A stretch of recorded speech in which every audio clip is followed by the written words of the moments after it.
በኢፌዴሪ ጠቅላይ ሚኒስትር ክቡር ዶክተር አብይ አህመድ 7 ትልልቅ ሜጋ ፕሮጀክቶች በእለቱ ለህዝባችን ተበስረዋል።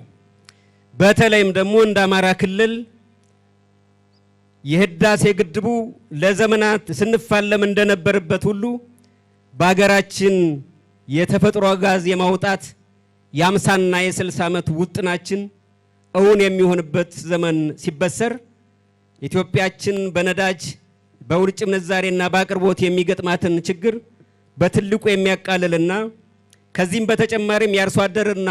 የግብርና ዘርፉ ተዋንያን የዘመናት ጥያቄ የሆነውን የማዳበሪያ ፋብሪካ መጀመርን አስመልክቶ ለኢትዮጵያ ህዝብ ሲገለጽ እንደ አማራ ክልል ህዝብ ለኛ በጣም ትልቅ